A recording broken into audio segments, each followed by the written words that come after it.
Hi guys, ഇന്നത്തെ video നമ്മുടെ സ്കിന്നിനെ നന്നായിട്ട് ബ്രൈറ്റൻ ചെയ്യാൻ വേണ്ടിയിട്ടും അതുപോലെ തന്നെ നമ്മുടെ സ്കിന്നിൽ ഉണ്ടാവുന്ന പാടുകളും ചുളികളും എല്ലാം റിമൂവ് ആക്കിയിട്ട് നമ്മുടെ സ്കിന്ന് നല്ലവണ്ണം ഗ്ലോയിങ് ആക്കി വെക്കാൻ വേണ്ടിയിട്ടുള്ള ഒരു അടിപൊളി ടോണറിൻ്റെ റെമഡിയാണ് ഇന്ന് നിങ്ങളുമായിട്ട് ഞാൻ ഷെയർ ചെയ്യുന്നത്.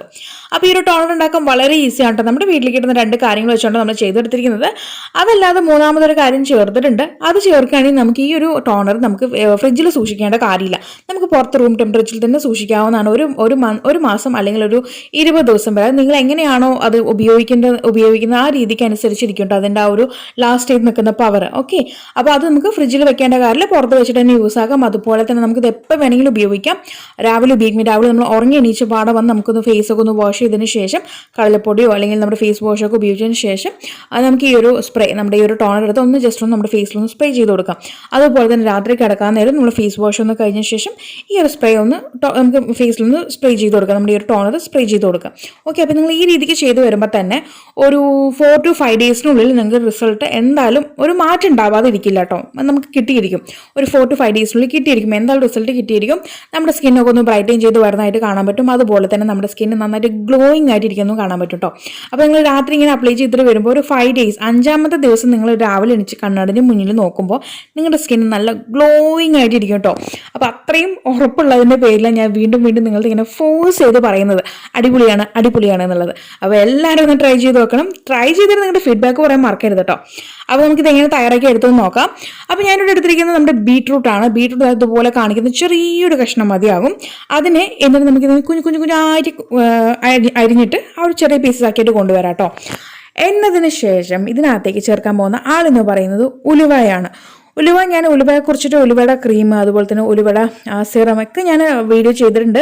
എനിക്ക് നല്ല കമൻറ്റും നല്ല ഫീഡ്ബാക്കൊക്കെയാണ് കിട്ടിയിട്ടുണ്ടായിരുന്നത്. അപ്പോൾ ഉലുവ നല്ലൊരാളാണ്. നമ്മുടെ സ്കിന്നിലുണ്ടാകുന്ന ചുളിവും പാടുകളൊക്കെ റിമൂവ് ആക്കാൻ പറ്റിയൊരു അടിപൊളി ആളാണ് നമ്മുടെ ഉലുവ. അപ്പോൾ അതും കൂടി ഇതിനകത്തേക്ക് ഒരു ചെറിയൊരു സ്പൂണിൽ സ്പൂൺ ഞാൻ ചേർക്കുന്നുണ്ട്. നിർബന്ധമില്ല, വേണമെങ്കിൽ ചേർക്കാം. പക്ഷെ ഇങ്ങനെ ചേർക്കുമ്പോഴാണ് എനിക്ക് നല്ല റിസൾട്ട് കിട്ടിയിട്ടുണ്ടായിരുന്നത് കേട്ടോ. പിന്നീട് ഒരു 1.25 കപ്പോളം ഞാൻ വെള്ളം കൂടി ചേർത്ത് ഇതങ്ങ് തിളപ്പിക്കാനായിട്ട് സമയം കൊടുക്കാൻ കേട്ടോ. ഇനി നിങ്ങൾക്കിത് വേണമെങ്കിൽ ഒന്ന് കുതിർക്കാനായിട്ട് വെക്കാം. 1/2 മണിക്കൂർ കുതിർത്തതിന് ശേഷം നിങ്ങൾക്ക് ഇതുപോലെ അങ്ങ് തിളപ്പിച്ചെടുക്കാം. ഒരു 5 മിനിറ്റ് മാത്രം തിളപ്പിച്ചെടുത്താൽ മതി. അത് കഴിഞ്ഞ് നമുക്ക് ഗ്യാസ് അങ്ങ് ഓഫ് ചെയ്തിടാം. ഏതൊരു തണുക്കാനായിട്ട് സമയം കൊടുക്കാം. തണുത്ത് വന്നതിന് ശേഷം നമ്മൾ ഇതിനകത്തേക്ക് ഇട്ടെടുത്തിരിക്കുന്ന ഈ ഒരു ബീട്രൂട്ടിൻ്റെ പീസസും ഉലുവയും നമുക്ക് വേണ്ട. നമുക്കിതൊരു അരിപ്പ് ഉപയോഗിച്ചിട്ട് അങ്ങ് അരിച്ചു മാറ്റണം. അപ്പോൾ അരിച്ചു മാറ്റുന്ന സമയത്ത് അരിപ്പിയിലായിക്കോട്ടെ അല്ലെങ്കിൽ ആ ഒരു ബൗളിലായിക്കോട്ടെ ഒട്ടും തന്നെ നനവ് പാടില്ല. ഡ്രൈ ആയിട്ട് ക്ലീൻ ആയിട്ടുള്ള ഒരു ബൗൾ എടുക്കുക കേട്ടോ. നമ്മളതങ്ങ് അരിച്ചു മാറ്റിയിട്ട് ബാക്കി വന്ന ആ ഒരു ഉലുവയും അതുപോലെ തന്നെ ബീട്രൂട്ടിനെയും കളയേണ്ട കാര്യമില്ല. ഇതിന് നമുക്ക് മിക്സി ബൗളിനകത്തിട്ട് അടിച്ച് പേസ്റ്റ് ആക്കിയിട്ട് അതിനകത്തേക്ക് കടലപ്പൊടിയോ അല്ലെങ്കിൽ പയറുപൊടിയോ ഒക്കെ ഉപയോഗിച്ചിട്ട് ഒരു പാക്ക് പോലെ നമുക്ക് ഉപയോഗിക്കാൻ പറ്റും കേട്ടോ. അപ്പോൾ ആരും തന്നെ അത് കളയേണ്ട കാര്യമില്ല. ഇനി നമ്മൾ ഇതിനകത്തേക്ക് 2 കാര്യങ്ങളും കൂടി ചേർക്കണം. അതിൽ ഒന്നാമത്തെ കാര്യം എന്ന് പറയുന്നത് നമ്മുടെ ഷംനൂസ് ഓർഗാനി ഹെർബൽ ബ്യൂട്ടിയുടെ ടീയുടെ ടോണറാണ് കേട്ടോ. അത് ഞാൻ ഇതിനകത്തേക്ക് ഒരു 2 ടീസ്പൂൺ അത്ര മാത്രം മതിയാകും.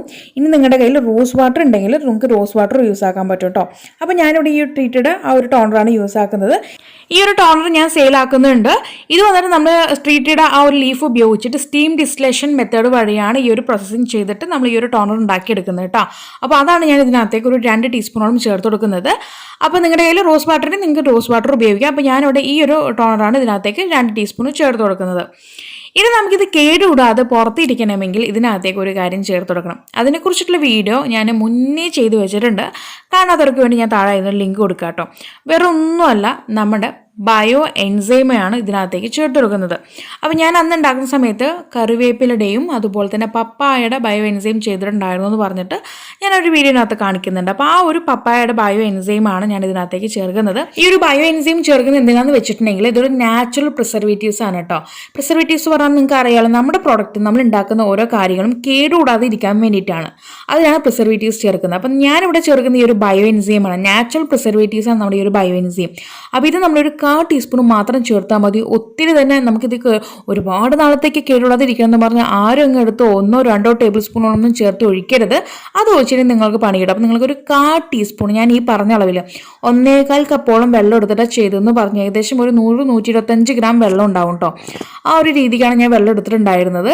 ആ ഒരു വെള്ളത്തിൻ്റെ കണക്കാണ് ഞാൻ പറയുന്നത്. 1/4 ടീസ്പൂൺ മാത്രം മതിയാവും ഈ ഒരു ബയോ എൻസൈം. അതും കൂടി ചേർത്ത് നന്നായിട്ട് അങ്ങ് മിക്സാക്കി കൊണ്ടുവരികയാണെന്നുണ്ടെങ്കിൽ നമ്മുടെ ഈ ഒരു ടോണർ റെഡി ആയിട്ട് വന്നിട്ടുണ്ട് കേട്ടോ. എന്നിട്ട് നമുക്കിതൊരു വേറൊരു നമ്മുടെ ഒരു ബോട്ടിൽ, നമ്മുടെ സ്പ്രേ ബോട്ടിൽ അങ്ങോട്ട് ആക്കിയിട്ട് നമുക്കിത് നമ്മുടെ ഫേസിൽ അപ്ലൈ ചെയ്യും. ഞാൻ അപ്ലൈ ചെയ്യേണ്ട രീതിയും കാര്യങ്ങളൊക്കെ പറഞ്ഞു തന്നിട്ടുണ്ടായിരുന്നു.